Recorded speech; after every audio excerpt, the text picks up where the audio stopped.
At a national summit, my brother laughed on stage. Some people dream, some people build. Guess which one she is? I sat in silence, took notes, and over 20 years, worked behind the scenes to collapse every major business venture he started. When his fortune ran dry and he sent me a letter begging for help, I framed it in gold, hung it on my office wall, and refused to reply. His family now scrapes by their once proud name erased from every building plaque they ever bought. Let me take you back to 2002. I was 24, sitting in the third row at the American Leaders of Tomorrow Summit in Chicago. I was invited by my older brother, Nolan Whitaker, who was headlining the event. He was already a name by then early tech millionaire magazine covers, fast-talking charm that made him the kind of guy who gets standing ovations even when he's full of shit. I looked up to him once. That day ended it for good. He walked onto the stage, all eyes on him, smiling like a game show host. And right in the middle of his speech about success, he pointed at me, literally pointed, and said into the mic, "Some people dream, some people build. Guess which one she is?" Everyone laughed. Loud. Like it was the best line of the night. I didn't even flinch. I kept my face straight. I pulled out my notepad and wrote down every word. Not because I was embarrassed, because that was the moment I knew exactly who he was and what I needed to do. I didn't confront him after. I didn't call him out. I didn't play the hurt little sister. I just said thanks for the invite, went back to my tiny apartment in Minneapolis, and started laying the foundation. I spent the next 2 decades removing every piece of power he built. Not loudly, not publicly, silently, patiently, smartly. He made the mistake of thinking I wasn't capable, that I'd always stay in the shadow he cast. He thought I dreamed while he built. While he built companies, I learned how companies fail. I studied finance, data science, and supply chain management. I worked small jobs in back-end systems, data vendor firms, reputation management. Nobody paid attention to the quiet girl who asked about how corporate reporting tools actually worked. Over the first 5 years, I built a personal map of every part of his life. Investors, co-founders, favorite consultants, real estate ties, accountants, his go-to legal firm, even the catering company he used for his events. I didn't interfere. Not yet. I watched. I made sure I understood every thread. Then I waited for the right time to pull. His third company, Skypath Solutions, was doing great. IPO level great. He was flying high, cocky, and everywhere. What he didn't know, I had bought a small, quiet stake in 2 firms that provided him with customer behavior data. I had access to their back-end dashboards. What I did, gradually fed in small, misleading data points. Not obvious enough to get flagged, but enough to skew analytics. His marketing teams started launching all the wrong campaigns. User growth dipped. Investors noticed. He sold the company before it tanked. And I sold my shares a month before him, after squeezing a tidy profit. He called it a pivot. I called it step 1. He started a new company after that, Kinetic Forge Media. Raised over $40 million from West Coast VCs. One of the investors was dating my friend Rena. I got in through the side door. I installed 2 fake consultants onto his team, on paper branding experts. In reality, they worked for me. Their job wasn't to help. It was to spend, oversell, overcommit. They burned through the Series A in less than 14 months. No real returns. All hype, no delivery. When the VCs started sniffing around, I leaked internal strategy docs under a dummy Gmail account. The press got wind. Stories ran. He blamed bad hires. Fired everyone. That was step 2. For every startup he launched, I waited. I gathered info. I got inside somehow, either through a vendor, a supplier, an advisor. Every time he tried to build, I tore out the roots. When he tried to get into crypto in 2017, I tanked his liquidity sources. When he tried to launch a luxury real estate fund in 2019, I filed quiet complaints with city permit offices that delayed projects for a year. By 2021, the Whitaker name had gone from cutting edge to cursed. Investors ghosted him. People started saying, "What happened to that guy?" In a way that wasn't curious, it was pitiful. His wife left in 2022. Took the kids. Sold the Aspen house. That's when he wrote me. He sent me a handwritten letter. My address. My name. No assistant, no email. Just ink and desperation. Ray, I know we've been distant. I need help. I'm trying to rebuild. I trust you. You always knew how to keep your head when others didn't. Call me. Please. Nolan, I read it once. Then I had it framed in gold. It hangs in my office today right beside my degree. I didn't reply. I thought that would be the end. I thought I'd won. I thought I'd buried him so deep he couldn't crawl out. But Nolan didn't stay down. In late 2023, I started hearing whispers. Old contacts in Silicon Valley mentioned his name again, not proudly, not with respect, but like you talk about someone showing up drunk to a funeral. Still, it meant one thing: he was moving again. I did some digging. Turns out, Nolan had started consulting under a fake name. Not Nolan Whitaker, just N. Harper. He was helping mid-tier startups avoid mistakes he'd seen firsthand. And people were listening. Not because they respected him, but because failures can be useful teachers. And Nolan had failed publicly, loudly. He was still broke, still driving a rusted-out Ford, still renting a room from some friend in the suburbs of Aurora, Illinois, but he had a laptop, Wi-Fi, and something more dangerous than pride: desperation. I underestimated him. Somehow, maybe through an old investor, maybe a loose-lipped vendor, he found a thread. A name. A shell company I used years ago. It showed up in a consultant contract from the Kinetic Forge collapse. He followed it. He didn't get everything, but he got enough to see that someone had been playing him. Not life. Not bad luck. Someone. Me. One night I got a voicemail. No greeting. No apology. Just his voice, calm, low. I should have known it was you. All those years you kept your mouth shut, but your hands were busy. You want me gone? You better finish the job. Because I'm not staying down this time. I didn't flinch. I didn't delete the message. I saved it. 2 weeks later, my client in Dallas called in a panic. Their cloud services provider got hacked. Financials leaked. A big contract fell through. And the hacker? Well, they didn't steal money. They just exposed information that embarrassed me. Made it look like I was involved in a shady deal I wasn't. Someone was playing my game. Nolan was trying to fight back. He wasn't as good at it. He was messy, emotional, but he was learning. And he had nothing to lose. I kept my cool.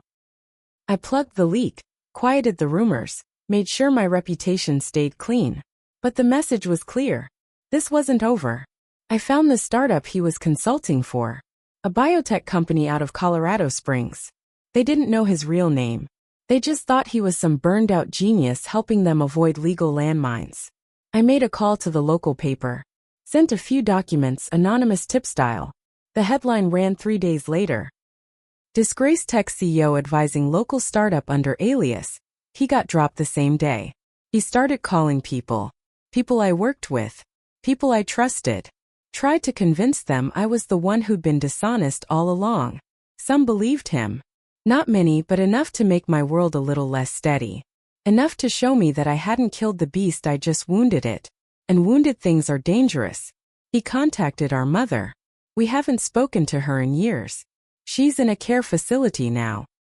Early stage dementia. Nolan had ignored her for over a decade. Then out of nowhere he visited her. Took pictures. Posted them online. Wrote a caption that hit me harder than any letter. She always said Ray had the mind and I had the heart. Maybe we were supposed to work together instead of tear each other down. People ate it up. Suddenly I looked like the villain. The cold sister. The one who plotted and dismantled while he, poor beaten Nolan, just wanted family. It was a smart move. And it worked. But he forgot one thing. I never wanted applause. He can have their sympathy.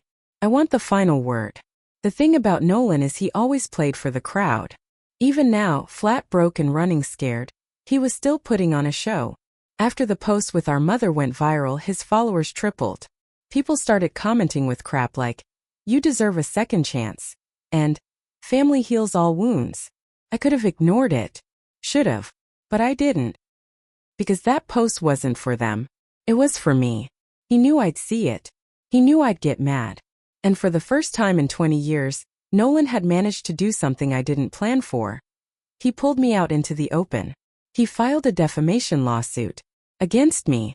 He claimed I had orchestrated a targeted campaign to ruin his professional life, sabotage his ventures, and destroy his reputation. He attached anonymous tips, company leaks, even that consultant contract from years ago. It was weak, sloppy, but legally just enough to get attention. I was stunned. It didn't matter that most of it was circumstantial. The damage wasn't in the verdict, it was in the exposure. If the case went public, everything I'd done behind the scenes could come to light. Maybe not in detail, but enough for people to start asking the right questions. And for the first time in 2 decades, I was the one on defense. I had to act fast. So I went to someone I never thought I'd speak to again, his ex-wife, Miranda. She left him when the money dried up. But I knew something he didn't. She kept receipts. Literal receipts. Emails, texts, financial docs. She had copies of deals Nolan buried, sketchy investments he made under fake names, and one particular fund he lied to the IRS about. She wasn't hard to convince. I offered her something she wanted more than revenge, protection. In exchange, I got everything I needed to shut his case down before it saw daylight. My lawyer sent over one letter. Just one. Withdraw the suit, or face charges of tax fraud and federal misrepresentation. He dropped it within 48 hours. But he didn't go quiet. That's when he crossed a line. He showed up at my office. Not a call. Not a letter. In person. Security called up and said, "There's a guy here asking for you. Says he's your brother." I told them to let him in. He looked rough. Face drawn, suit wrinkled like he hadn't slept in days. He didn't sit. He just stood in front of my desk and said, "You win. Okay? You ruin me. But you don't have to keep going. We're done." I stared at him. I didn't answer. Then he looked at the gold-framed letter on my wall. He laughed, quiet, bitter. "You framed it? Jesus, hi." I wrote that when I had nothing left. I stood up, walked past him, opened the door. "And now you have less," I said. "Get out." He didn't yell, didn't fight. He just left, but not before turning back one last time and saying something I still think about. "You think you buried me? Maybe. But you buried yourself too. You just don't know it yet." He was wrong, wasn't he? After he walked out of my office that day, I thought it was truly over. But Nolan wasn't bluffing when he said I buried myself too. He just didn't know how right he was. Over the next few months, small things started slipping. Clients who used to trust me without question started second-guessing contracts. A major investor backed out of a deal last minute after an anonymous tip said I had a history of corporate sabotage. An old colleague told me, "People are starting to wonder if you're dangerous to work with. Not because you're bad at what you do. Because you're too good." And I realized the very skills I used to tear my brother down were now scaring the people I needed to keep my own empire alive. That was my first mistake. Not seeing the cost. The second mistake? Thinking I'd stayed clean. Because I hadn't. Even though I never broke the law in any clear way, I blurred lines. I used people. I manipulated. Elite. Maybe not with words, but through silence, through control, through calculated damage. And Nolan? He knew just enough to poison the well. He started doing podcasts. Not popular ones, but enough to get noticed. He'd sit there in a hoodie, looking like hell, telling stories about the sister who never clapped, the family betrayal. The years he thought he was just unlucky. He never said my name. He didn't have to. He let people figure it out. And people love a comeback story, especially when it comes wrapped in guilt. By the time I tried to fight it, it was too late. He got a book deal, then a documentary pitch, then a second chance, this time as the man who fell from grace and lived to tell the lesson. He started coaching founders again, teaching them how to spot hidden enemies. He was even invited back to the same summit where he mocked me 20 years ago, this time as the closing speaker. I watched it online.